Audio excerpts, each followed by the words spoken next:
آداب دوستوں، امید ہے آپ خیریت سے ہوں گے۔ میں ہوں سجاد پیرزادہ اور آپ دیکھ رہے ہیں سجاد پیرزادہ یوٹیوب چینل۔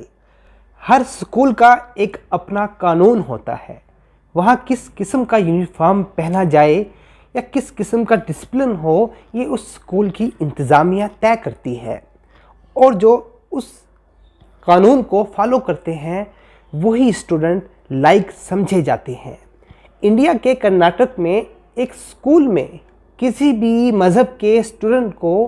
کوئی بھی مذہبی لباس پہننے کی اجازت نہیں ہے، لیکن اس سکول کی ایک مسلمان لڑکی نے اپنے سکول کی خلاف ورزی کی تو ایک ایسی فضا بنا دی گئی کہ پتہ نہیں انڈیا میں مسلمانوں پر کیا قیامت ٹوٹ پڑی ہے۔ حالانکہ جس حجاب اور برقعے کے نام پر لوگوں میں ایک دوسرے کے خلاف نفرت پھیلائی جا رہی ہے،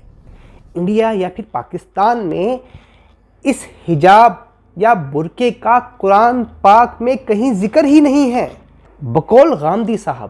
یہ تو شخصی آزادی کے زمرے میں آتا ہے، لیکن لگتا ہے پاکستان کے مسلم انتہا پسند،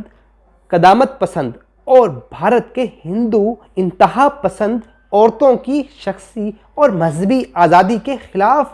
ایک ہو گئے ہیں کہ سرحد کے آر اور پار فرقہ پرست اور کٹر مذہبی گروپس طاقت پا سکیں۔ اللہ کی آخری کتاب قرآن پاک کی دو سورہ نور کی آیات 30 اور 31 اور دوسری سورہ احزاب کی آیات 58 اور 59 میں جو احکامات نازل ہوئے ہیں ان کا مدہ مروجہ حجاب، برقع، عبایا سے قطعی مختلف ہے،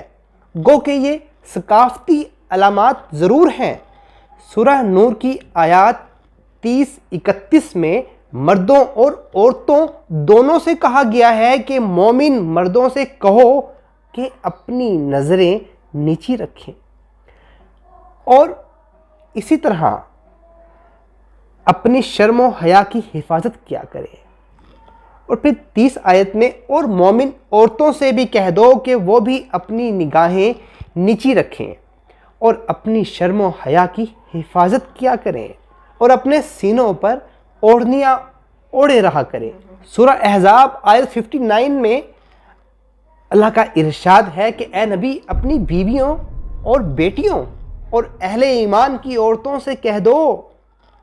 کہ وہ اپنے اوپر اپنی چادر کے پلو لٹکا لیا کریں، یہ زیادہ مناسب طریقہ ہے تاکہ وہ پہچان لی جائیں اور نہ ستائی جائیں،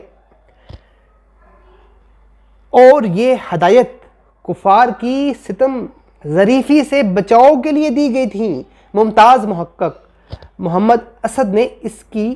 تفسیر کرتے ہوئے لکھا ہے کہ اس آیت میں لفظ خمیار سر کی اوڑھنی کے لیے استعمال ہوا ہے،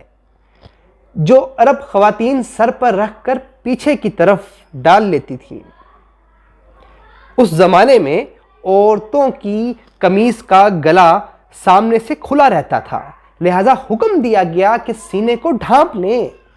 نہ سر چھپانے اور نہ منہ ڈھانپنے کا حکم ہے۔ اس کا ہرگز یہ مطلب نہیں کہ عورت کو چادر پہنا کر گھروں میں بند کر دیا جائے، بلکہ یہ حکم انہیں اذیت اور تکلیف سے بچانے کے لیے تھا۔ قرآن میں اس کی جزیات بیان کی گئی ہیں، نہ ایسا نہ کرنے پر کوئی سزا مقرر کی ہے۔ تو قرآن پاک کی صورتوں کے جو قرآن پاک میں لکھا ہے، اس حوالے سے خواتین پر پردہ فرض نہیں ہے، نہ ہی ایسا نہ کرنے پہ انہیں کوئی گناہ ملتا ہے۔ یہ اس وقت تھا کہ جب کفار ستایا کرتے تھے تو حکم یہ آ گیا تھا کہ اوڑھنیاں اوڑھ لی جائیں، تاکہ صرف ایک پہچان کے لیے کہ پہچانی جائیں کہ کون حضرت محمد صلی اللہ علیہ وآلہ وسلم کے گھرانے کی عورتیں ہیں، کون مسلمان ہیں، تاکہ ان کی پہچان ہو جائے۔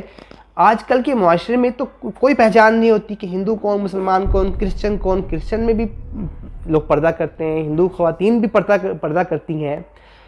تو یہ ایک شخصی معاملہ ہے۔ اور جس لڑکی کی وجہ سے انڈیا میں یہ طوفان آیا کرناٹک میں اسکول میں، تو انہوں نے دو طریقے سے خلاف ورزی کی۔ ایک اپنے اسکول کے لا کی انہوں نے خلاف ورزی کی، اور دوسرا انہوں نے جو آج کے دور میں دنیا میں جو جینے کے جو جدید تقاضے ہیں اس کی انہوں نے خلاف ورزی کی، تو نتیجہ انہوں نے دیکھ لیا کہ فساد آیا۔ تو ان کو بھی یہ چاہیے کہ مولویوں کے اسلام پر عمل نہ کریں، مولویوں کی باتوں پر وہ عمل نہ کریں، تو بجائے کہ ملا کے اسلام کی طرف دیکھا جائے کہ مولوی کیا کہتے ہیں،